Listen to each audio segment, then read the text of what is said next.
고려에도 말이야, 칼보다 무서운 게 있었습니다. 사람을 베는 칼이 아니라 사람의 마음을 흔드는 붓이었지요. 그 붓을 가장 무섭게 쥔 사람이 정지상이라는 시인이었습니다. 시 한 수를 읊으면 사람들이 멈춰 서서 들었고, 그의 문장이 돌기 시작하면 조정 안팎에서 이름이 먼저 오르내렸습니다. 그리고 그 모습을 가장 불편한 눈으로 바라본 사람이 있었죠. 김부식입니다. 김부식은 권력이었고 질서였고 나라의 중심에 서 있던 사람이었습니다. 그에게 문장이란 사람을 흔드는 도구가 아니라 사람을 다스리는 장치였죠. 둘은 같은 문장가였지만 바라보는 방향은 달랐습니다. 정지상의 시는 사람을 움직였고 김부식의 글은 사람을 묶었습니다. 이 차이가 훗날 한 사람의 목숨과 한 사람의 평판을 갈라놓게 됩니다. 그런데 말입니다. 이 둘의 악연이 단순한 경쟁이 아니라는 증거가 하나 있어요. 백운 소설에는 이렇게 전합니다. 정지상이 죽은 뒤 귀신이 되어 김부식을 찾아온다.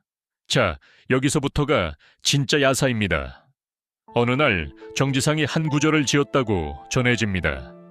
임궁에서 범어를 파하니 하늘빛이 유리처럼 깨끗하구나. 이 문장을 본 김부식은 순간 멈춰 섰다고 합니다. 아름답다고 느꼈고 동시에 탐이 났습니다. 그래서 말했죠. 그 구절을 내게 주게. 정지상은 거절합니다. 이유는 간단했습니다. 그건 자신의 문장이었으니까요. 이 짧은 거절이 모든 것을 바꿉니다. 야담은 말합니다. 권력자는 잊지 않는다고. 특히 자신보다 아래라고 여겼던 사람에게 거절당한 순간은 그때부터 정지상은 재능 있는 시인이 아니라 위험한 시인이 됩니다. 조정 안에는 이미 보이지 않는 금이가 있었습니다. 개경과 서경, 질서와 변화, 붙잡으려는 자와 밀어붙이려는 자, 그리고 그 갈등의 한가운데에 정지상이 있었고 그 반대편에 김부식이 있었습니다. 결국 묘청의 난이 일어나고 역사는 우리가 아는 방향으로 흘러갑니다. 칼을 쥔 쪽이 이겼고 정지상은 반역의 그림자 속으로 밀려납니다. 공식 기록은 여기서 조용해집니다. 하지만 사람들의 입은 여기서부터 바빠지기 시작합니다. 백운 소설에 전하는 이야기는 이때부터 현실을 떠나 야담으로 들어갑니다. 정지상이 죽은 뒤 그의 혼이 돌아왔다고 합니다. 어느 봄날 김부식이 시 한 수를 읊고 있었죠. 버들빛은 일천실이 푸르고 복사꽃은 일만 점이 붉다. 그 순간 공중에서 소리가 들립니다. 일천실인지 일만 점인지 누가 하나하나 세어보았느냐. 그리고 나타난 사람, 정지상입니다. 귀신이 된 정지상이 김부식의 뺨을 때리며 말합니다. 실실이 푸르고 점점이 붉다. 그게 시다. 사람들은 이 장면에서 웃고 또 속이 시원해졌다고 합니다.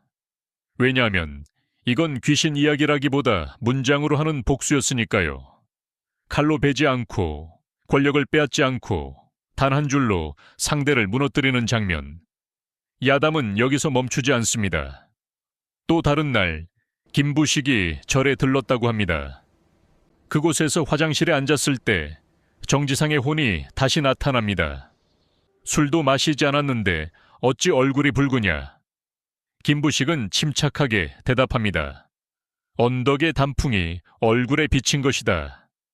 말로는 끝까지 밀리지 않으려 했죠. 하지만 야담은 말합니다. 그날 이후 김부식은 오래 살지 못했다고. 이게 사실이냐고요? 아무도 모릅니다. 중요한 건 사람들이 왜 이런 이야기를 만들었느냐입니다. 김부식은 이겼습니다. 역사를 썼고 질서를 지켰고 국가의 이름으로 반란을 눌렀습니다. 하지만 사람들은 그를 그대로 두지 않았습니다. 공식 기록이 칼이라면 야담은 침이었습니다. 작지만 오래 남는 침. 정지상은 졌지만 천재로 남았고 김부식은 이겼지만 권력자로 남았습니다. 사람들은 이기는 사람보다 아름답게 진 사람에게 이야기를 붙입니다. 그래서 정지상은 죽어서도 시를 고쳤고 죽어서도 뺨을 때렸고 죽어서도 김부식 곁을 떠나지 않았습니다. 이 이야기가 말하는 건 누가 옳았느냐가 아닙니다. 누가 살아남았느냐도 아닙니다. 다만 권력은 기록을 남기고 재능은 마음을 남긴다는 것. 그리고 마음에 남은 이야기는 1000년이 지나도 사라지지 않는다는 것. 역사는 승자가 씁니다. 하지만 야담은 패자가 살아남는 방식입니다. 이 이야기를 끝으로 묻겠습니다. 당신이 그 시대에 있었다면 칼을 쥔 김부식이었겠습니까? 아니면 붓을 쥔 정지상이었겠습니까? 댓글에 여러분의 생각을 남겨주세요.